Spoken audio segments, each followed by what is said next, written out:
Hello बच्चों, आप सभी का हिसाब मैथमेटिक्स में स्वागत है। बच्चों आइए हम आज क्लास 10 का एक्सरसाइज 4.2 का क्वेश्चन नंबर 3 और 4 को यहाँ पे डिस्कस करते हैं। तो बच्चों इससे पहले लेक्चर में हमने क्या किया, क्वेश्चन नंबर 2 को डिस्कस किया है। ये क्वेश्चन नंबर 3 हमारा क्या है, find two numbers whose sum is 27 and product is 182। कह रहे हैं ऐसी दो संख्याएं ज्ञात कीजिए जिनका योग 27 हो और गुणनफल 182 हो।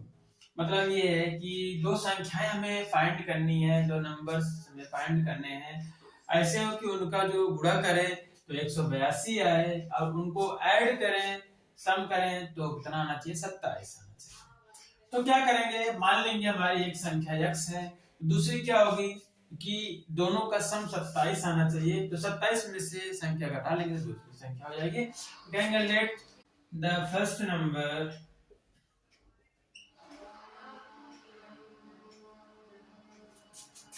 हम फर्स्ट नंबर को x मान लेते हैं। माना पहली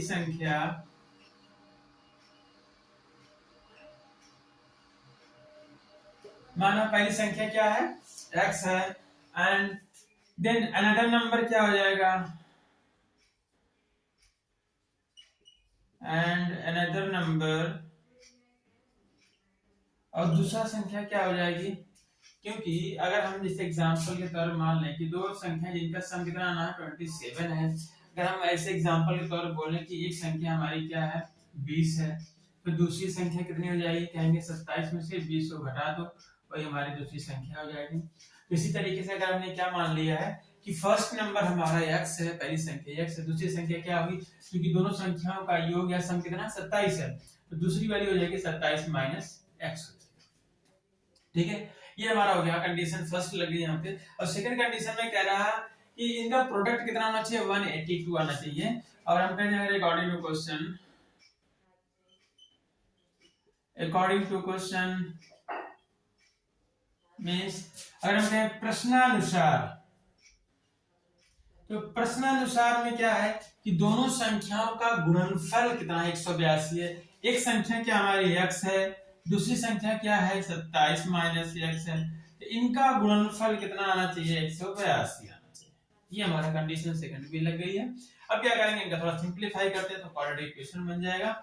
x का 27 में गुणा करेंगे पहले तो आ जाएगा 27x, फिर x का x में होगा तो माइनस x का स्क्वायर, ये पता होगा आपको, इज इक्वल टू 182। अभी हमारा हो जाएगा माइनस x का स्क्वायर, ये हमारा प्लस 27x। ये तो हमने क्या किया, लेफ्ट हैंड साइड को ही थोड़ा सा इधर कर दिया है, लेफ्ट हैंड साइड वही टर्म ही हमारा है, जिससे कोई साइन चेंज नहीं होगा। अब ये राइट हैंड साइड वाले टर्म को लेके आ रहे हैं लेफ्ट हैंड साइड में, माइनस हो जाएगा, माइनस 182 इज इक्वल टू 0। अब इसे फर्स्ट टर्म नेगेटिव है तो इसका पॉजिटिव बनाने के लिए क्या करेंगे, पूरे इक्वेशन में -1 से मल्टीप्लाई कर देंगे। -1 से मल्टीप्लाई कर देंगे तो हमारा हो जाएगा ये प्लस हो जाएगा, ये माइनस हो जाएगा और ये भी प्लस हो जाएगा, 182 इज इक्वल टू 0। तो ये दोनों नंबर फाइंड करने के लिए हमें ये क्वाड्रेटिक इक्वेशन बन गई है। अब इसको हम सॉल्व करेंगे, इस क्वाड्रेटिक इक्वेशन को, इनको हल करेंगे जिसमें x की वैल्यू फाइंड हो जाएगी। वही क्या होगा, इन नंबर्स, ये नंबर्स में फाइंड हो जाएंगे। तो इनको हम सॉल्व करते हैं। ये हमारा इक्वेशन है, एक बार इसको यहाँ पे लिख लेते हैं, x का स्क्वायर माइनस 27x और प्लस 182 इज इक्वल टू 0। इनको हल करना है और किससे हल करना है, फैक्टराइजेशन मेथड। हमने सिर्फ यहाँ पे फैक्टराइजेशन मेथड ही पढ़ा है, गुणनखंड विधि ही पढ़ा, तो इसी विधि के यूज करके हमें इसको सॉल्व करना है। यहाँ पे क्या करना है, इसका गुणांक 1 है तो 1 से गुणा होगा अगर 182 में, तो कितना आएगा हमारा 182 ही आएगा। हमें दो ऐसे नंबर ढूंढने होते हैं जिनका मल्टीप्लाई करने के बाद क्या आना चाहिए, 182 आना चाहिए, और फिर जोड़ने पर या फिर ऐड करने पर, सब्ट्रैक्ट करने पर क्या आना चाहिए, -27 आना चाहिए, ये -27 आना चाहिए। तो इस तरीके से क्या करेंगे, इसका हम फैक्टराइज कर लेते हैं, गुणनखंड कर लेते हैं। इसका गुणनखंड करेंगे तो हमें कुछ आइडिया लग जाता है। अगर हम 2 से करेंगे 2 9 18, 2 का 2, फिर 2 से नहीं होगा, 3 से भी नहीं होगा। अब ये डायरेक्ट हमारा किससे होगा, 7 से होता है। 7 1 7 बचा 2, 7 3 31 मींस 13 1 13। तो इसका फैक्टराइज किया हमने तो आ गया 2 × 7 × 13। इन्हीं तीन नंबरों में से हम कुछ कॉम्बिनेशन बनाएंगे जिसका गुणा करने पे 182 आए और ऐड करने पे 27 आए। तो सिंपल है, अगर हम 7 दूनी 14 एक ये टर्म ले लें, दूसरा हमारा 13 तो है ही है, 13 14 जोड़ेंगे तो 27 हो जाता है, और 14 और 13 गुणा करेंगे तो 182 ही आएगा, क्योंकि इन्हीं नंबर्स तो हमारा ये डिजिट इन्हीं से आया हुआ है, इन्हीं का फैक्टराइज करके ही ये सारे नंबर आए हुए हैं। अब क्या करेंगे, तो लेकिन यहाँ पे 14 ले लें, यहाँ पे 13 ले लें, गुणा करने तो 182 आएगा, लेकिन हमें जोड़ने पे क्या आना चाहिए, माइनस आना चाहिए, तो दोनों नंबर को माइनस करना, अगर एक करेंगे तो ये हमारा माइनस आ जाएगा, तो दोनों को माइनस करेंगे तो ऐड मल्टीप्लाई करने पे क्या हो जाएगा, प्लस 182, और इनको ऐड करेंगे माइनस 27। अब ये क्या हुआ, मिडिल टर्म को हमने स्प्लिट कर दिया है, माइनस 14x और माइनस 13x में, तो माइनस 27x की प्लेस पर रख देंगे इसी को, ये हमारा आ जाएगा x square minus 14x minus 13x plus 182 is equal to 0। अब पेयरिंग कर लेंगे, उसके बाद कॉमन ले लेंगे, इनको एक साथ दोनों को पेयरिंग करेंगे। यहाँ पे देख रहे हैं कि कोई नंबर्स नहीं आए x स्क्वायर कोएफिशिएंट में, तो जाहिर सी बात है हमारा नंबर कोई कॉमन होगा नहीं, x स्क्वायर यहाँ पे x पावर 1 है, तो एक x कॉमन हो जाएगा हमारा, हो गया, यहाँ बचा खाली x केवल। अब ये माइनस x यहाँ से निकल गया, तो बचा खाली माइनस 14, ठीक है। अब यहाँ पे हमारा दोनों टर्म में देख रहे हैं कि x नहीं है, सिर्फ इसमें x नहीं, तो x कॉमन नहीं हो सकता, लेकिन 13 कॉमन हो सकता है, क्योंकि 13 into 14 ही हमारा आता है 182। तो यहाँ पे अगर हम माइनस 13 कॉमन ले लें, यहाँ हमारा सिर्फ प्लस x बचेगा, क्योंकि माइनस बाहर ले लिया हमने, ये प्लस है तो ये माइनस हो जाएगा, 13 से डिवाइड करेंगे 182 में, 13 से डिवाइड करेंगे 182 में, तो कितना आ जाएगा 14 बचेगा, ये इज इक्वल टू 0 आ गया। तो एक ब्रैकेट में x माइनस 14 हो गया, दूसरे ब्रैकेट में क्या आएगा, x माइनस 14 हटेगा, तो यहाँ बचेगा खाली x, और यहाँ बचेगा माइनस 13 इज इक्वल टू 0। इन दोनों का मल्टीप्लिकेशन 0 आ रहा है, तो इसका मतलब ये है, या तो फिर ये हमारा 0 के बराबर है, अगर ये 0 के बराबर होगा तो x की वैल्यू आ जाएगी 14, और फिर अगर हमारा कहते हैं, या फिर x माइनस 13 अगर 0 होगा तो हम कहेंगे x की वैल्यू आ जाएगी 30, ठीक है। तो इस तरीके से ये हमारे नंबर्स आ गए। अगर हम फर्स्ट नंबर को 14 मानेंगे, क्योंकि हमने x को फर्स्ट नंबर माना है, तो 14 होगा, तो सेकंड नंबर क्या होगा, 27 माइनस 14 करेंगे तो फिर 13 आ जाएगा। फिर अगर हम फर्स्ट नंबर 13 मान रहे हैं, तो सेकंड नंबर हमारा क्या होगा, 27 माइनस 13 करेंगे तो 14 आ जाएगा। इस तरीके से हमारा जो एक नंबर 14 होगा और दूसरा नंबर 13 होगा, क्योंकि इनको ऐड करने पे 27 ही आएगा, हमें दिया भी है, पूछा हमें कंडीशन में भी दिया है, उनको ऐड करने पे 27 आना चाहिए, 27 आएगा, और इनका मल्टीप्लिकेशन भी कितना आएगा, 182 आएगा। तो इस तरीके से ये हमारा आंसर होता है, इसको हम देख लेते हैं। Hence the required numbers are, hence the required numbers are कितना होगा, 14 and 13, ठीक है। अतः अभीष्ट संख्याएं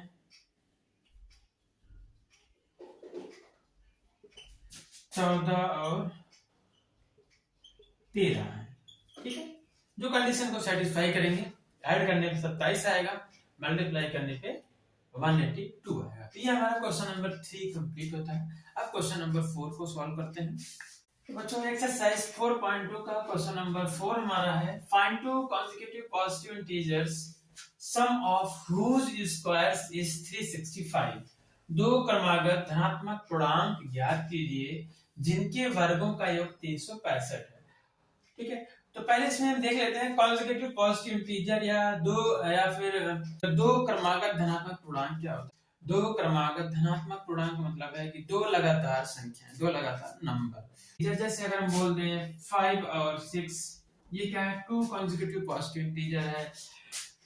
10 एंड 11 ये भी क्या है, टू कॉन्सेक्यूटिव पॉजिटिव इंटीजर है, दो क्रमागत धनात्मक पूर्णांक है। 17 18 दो लगातार धनात्मक पूर्णांक। ये इससे भी ये समझ में आ रहा है कि अगर हमें टू कॉन्सेक्यूटिव पॉजिटिव इंटीजर निकालना है, अगर पहली पता चल जाए, दूसरे में क्या करेंगे, 1 ऐड कर देंगे तो हमें दूसरे भी निकल आएगी। जैसे एक नंबर अगर हम कहते हैं 7 है, तो इसका कॉन्सेक्यूटिव इंटीजर निकालना है, अगला नंबर निकालना है, जिसमें +1 ऐड कर देंगे तो हमारा सेकंड वाला नंबर आ जाएगा। 7 + 1 मतलब ये 7 8। अगर हमसे पूछे कि 3 कॉन्सेक्यूटिव पॉजिटिव इंटीजर या 3 क्रमागत संख्याएं, तो 3 क्रमागत संख्याएं जैसे 7 8 9, ये 3 क्रमागत संख्याएं, 3 लगातार संख्याएं। टू कॉन्सेक्यूटिव पॉजिटिव इंटीजर मतलब दो लगातार नंबर्स हमें बताने हैं कि जिनके वर्गों को योग क्या आएगा, 365 आएगा। मतलब हमें टू कॉन्सेक्यूटिव पॉजिटिव इंटीजर बताने हैं जिनका स्क्वायर करने पे सम करें तो कितना आ जाए हमारा 365 आ जाए। तो यहाँ पर हम देख लेते हैं, जैसे मान लेते हैं एग्जांपल में, अगर एग्जांपल में सोचिए जैसे मान लेते हैं हमारे पास two consecutive positive integer 3 and 4 है, ये है 3 है, दूसरा क्या 3 + 1 4 है, तो इनके स्क्वायर का सम कितना होगा, मतलब ये पूछ रहा है कि 3 स्क्वायर + 4 स्क्वायर, तो ये हमारा कितना आएगा 3 × 3 = 9, 4 × 4 = 16, मतलब 25 आएगा। हम ये कह सकता है कि इनके स्क्वायर का सम क्या होगा 25। तो ऐसे ही हमारे पास कोई टू कॉन्सेक्यूटिव पॉजिटिव इंटीजर है जो क्रमागत धनात्मक पूर्णांक है जिनके स्क्वायर करने पे हम सम करेंगे तो 365 आएगा, वही हमें फाइंड करने हैं। तो क्या करेंगे, वो हम कॉन्सेक्यूटिव इंटीजर को मान लेंगे, let two consecutive positive integers b, पहला अगर हम x मान लें तो दूसरा क्या होगा x + 1 होगा, 1 ऐड करने पे हमारा नेक्स्ट नंबर आ जाता है एंड x + 1। कहेंगे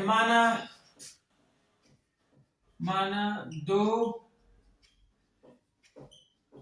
क्रमागत धनात्मक पूर्णांक x और क्या दूसरा x + 1 है। हमने ये मान लिया कि पहले अगर x है तो दूसरा x + 1 हो जाएगा, जैसे पहला अगर 3 है तो दूसरा उसका कॉन्सेक्यूटिव पॉजिटिव इंटीजर क्या होगा 3 + 1 4, ये पॉजिटिव इंटीजर लेना हमें। अब अकॉर्डिंग टू क्वेश्चन कर लेते हैं, अकॉर्डिंग टू क्वेश्चन हम कहेंगे प्रश्न के अनुसार क्या कह रहा है कि इनके स्क्वायर का सम क्या है 365, 365, इनके वर्गों का योग क्या है 365 है। तो वर्गों का योग करेंगे, पहला नंबर x है इसका वर्ग कर लेते हैं, इसका स्क्वायर करेंगे x स्क्वायर, दूसरी संख्या x + 1 है इसका वर्ग करेंगे तो x + 1 का होल स्क्वायर, इनका सम मतलब इनको ऐड करना है, ये बराबर कितना है 365 है। इनको थोड़ा सा हम क्या करते हैं सिंपलीफाई कर लेते, क्या हो जाएगा ये x² + x + 1 का होल स्क्वायर क्या होगा a + b का होल स्क्वायर आएगा, a² + b² + 2ab, देखेंगे x का स्क्वायर, फिर दूसरा नंबर 1 का स्क्वायर 1, फिर क्या करेंगे 2 × a × b मतलब 2 × x × 1 मतलब 2x आ जाएगा, इसका लो 365, एक x² यहाँ पे एक x² यहाँ पे, तो मिला के क्या हो जाएगा 2x² हो जाएगा, लाइक टर्म है ऐड हो जाएगा, फिर यहाँ पे क्या है +2x, हम +2x लिख ले रहे हैं, फिर +1 हो गया, लेफ्ट हैंड साइड का टर्म भी लेफ्ट हैंड साइड में ही से हमने कोई साइन चेंज नहीं किया। अब 365 को राइट हैंड साइड से लेफ्ट हैंड साइड लेके आएंगे तो क्या हो जाएगा -365 = 0, ये हो जाएगा 2x² + 2x, ये 365 में बड़ा नंबर है तो माइनस करें तो माइनस ही आएगा, 1 सब्ट्रैक्ट करेंगे आएगा 364 = 0, ठीक है। अब यहाँ पे क्या है कि चाहे इसको हम थोड़ा सा सिंपलीफाई और कर सकते हैं, देख रहे हैं कि तीनों टर्म में क्या है 2 का फैक्टर इसमें है, 2 से अगर पूरे इक्वेशन में होल इक्वेशन में डिवाइड कर दें, डिवाइड बाय 2 तो क्या होगा 2 से डिवाइड करेंगे यहाँ पे आ जाएगा हमारा क्या x का स्क्वायर बचेगा, फिर यहाँ पे 2 से डिवाइड होगा तो खाली प्लस x बचेगा, यहाँ पे 2 से डिवाइड करेंगे कितना आ जाएगा 2 × 1 = 2 बचा 1 हो जाए 16, 2 × 8 = 16 बचा 4, 2 × 2 = 4 = 0, 0 में 2 से डिवाइड करेंगे तो 0 ही आएगा, divide by 2 in whole equation, divide by 2 in whole equation, पूरे समीकरण में क्या करेंगे हम 2 से भाग देंगे तो हमारा ये इक्वेशन बन जाएगा। अब क्या करना है, इन इक्वेशन को हमें फैक्टराइजेशन मेथड से सॉल्व करना है, हल करना है गुणनखंड विधि से, तो हमारा निकल के आ जाएगा 2 कॉन्सेक्यूटिव पॉजिटिव इंटीजर। तो यहाँ पर हम सॉल्व करते हैं, देखते हैं यहाँ पे 1 है, इनका मल्टीप्लाई होगा तो कितना आ जाएगा -182 आ जाएगा। मींस 2 ऐसे नंबर ढूंढने हैं जिनका मल्टीप्लाई करने पे क्या आना चाहिए हमें -182 आना चाहिए, ऐड करने पे कितना आना चाहिए, इसका गुणांक कितना है कोएफिशिएंट 1 है, ऐड करने पे 1 आना चाहिए, ठीक है। अब इसको करने के लिए क्या करते हैं 182 का हम फैक्टर कर लेते हैं, कितना आएगा 182 का हमें पता है, इसका 2 से करेंगे 2 9 18, 2 का 2, 30 नहीं होगा, 5 से भी नहीं होगा, डायरेक्ट 7 से होगा, 7 1 7 7 21 मतलब 13 7 91, 13 13, तो यहाँ पे 2 × 7 × 13 बन गया है, इनका एक 7 ले लेंगे, 7 दूनी 14, ये 13 है, हो जाएगा 13। सेम इससे पहले वाले क्वेश्चन की तरह ही फैक्टराइज आ रहा है इसका 14 और 13, मतलब यही दोनों इसके फैक्टर होने ही चाहिए। 14 13 गुणा करेंगे 182 आएगा, माइनस नहीं आएगा, माइनस लाना है तो हम एक को माइनस कर लेंगे। अब इसको अगर माइनस कर दिए तो -14 इंटू 13 कितना हो जाएगा, -182 आएगा। अब -14 प्लस 13 करेंगे कितना आएगा, देखो -14 इंटू 13 करेंगे तो आ जाएगा -182, सही हमारा है। अब -14 को ऐड करेंगे 13 में कितना आएगा -1, जबकि लाना क्या में +1 लेके आना है। इसका मतलब ये है कि हम इसको ना माइनस करके इसको माइनस करें। अभी भी क्या होगा, यहाँ ये माइनस होगा तो तभी हमारा ये माइनस ही आएगा। अब यहाँ से ये हमारा प्लस हो गया, ये माइनस हो गया, इनको सब्ट्रैक्ट करेंगे तो आ जाएगा +1। इसका मतलब 14 और -13 इससे क्या होगा, ये स्प्लिट होकर 1 को स्प्लिट करेंगे 14 और -13 में, तो यहाँ पे x लगा देंगे। इसके बाद हम इसको फैक्टराइज करते हैं, क्या आ जाएगा x², इसको सॉल्व करते हैं x²। अब +1x के प्लेस पे क्या लिखेंगे, +14x और फिर -13x, क्योंकि 14 में 13 घटाएंगे तो +1x आ जाएगा और -182 हमारा ऐसे ही रहेगा। ये हो गया। अब यहाँ देख रहे हैं दोनों में x कॉमन होगा, यहाँ पे x बचेगा +14 -13 कॉमन लेंगे, x है नहीं दोनों में तो x बचेगा, ये माइनस बाहर ले लिया तो ये प्लस हो गया। और 13 से जब डिवाइड करेंगे 182, पता है 13 इंटू 14 कितना है, 182 ही है, तो यहाँ से 13 से डिवाइड करेंगे तो हमारा क्या बचेगा, 14 बचेगा। 14 इज इक्वल टू 0। दोनों फैक्टर देख रहे हैं, दोनों ब्रैकेट में सेम नंबर आ रहा है, सेम फैक्टर आ रहा है, x + 14 ही आ रहा है। x + 14 हमारा क्या होगा, कॉमन हो जाएगा, यहाँ बचेगा x, फिर इस पूरे टर्म में बचेगा -13 इज इक्वल टू 0। तो अगर ये x + 14 इज इक्वल टू 0 हुआ तो x की वैल्यू हमारी -14 है, तो x -14 आ गया। अब -14 तो हम नहीं ले सकते क्योंकि हमारा क्या लेना है, धनात्मक संख्या लेनी है, पॉजिटिव इंटीजर लेना है, ये नेगेटिव इंटीजर है, तो ये हमारा नहीं हो सकता आंसर में, ये हमारा रिजेक्ट हो जाएगा because it is a negative number. ये नंबर नहीं हो क्योंकि हमारा क्या है, ऋणात्मक संख्या है, ये लिख लेंगे। अब अगर x -13 हमारा 0 के बराबर आ गया तो x बराबर क्या आ जाएगा, 13, ये हमारा होगा क्योंकि ये हमारा पॉजिटिव इंटीजर है। तो इसका मतलब हमारा जो 2 कॉन्सेक्यूटिव पॉजिटिव इंटीजर होगा, कौन कौन से होंगे, 13 होगा और उसमें 1 ऐड करेंगे तो 14 हो जाएगा, 13 और 14 होगा क्योंकि x और x + 1 है, तो 13 और 13 + 1 मतलब 14, तो लिख लेंगे हेंस 2 consecutive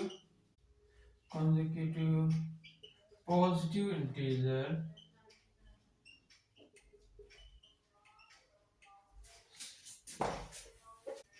are 13 and 14। अन्यथा दो क्रमागत धनात्मक पूर्णांक 13 और 14, ठीक है ना, दो क्रमागत धनात्मक पूर्णांक 13 और 14 होंगे क्योंकि 13 और 14 को इनका स्क्वायर करके ऐड करेंगे 365 आएगा और ये हमारा 2 कॉन्सेक्यूटिव पॉजिटिव इंटीजर है। तो इस तरीके से हमारा एक्सरसाइज 4.2 का क्वेश्चन नंबर 4 कंप्लीट होता है। तो बच्चों अब जो हमारा नेक्स्ट क्वेश्चन है वो हम नेक्स्ट लेक्चर में देखते हैं। आज हमारा यहीं तक। ओके बच्चों, have a nice day, take care.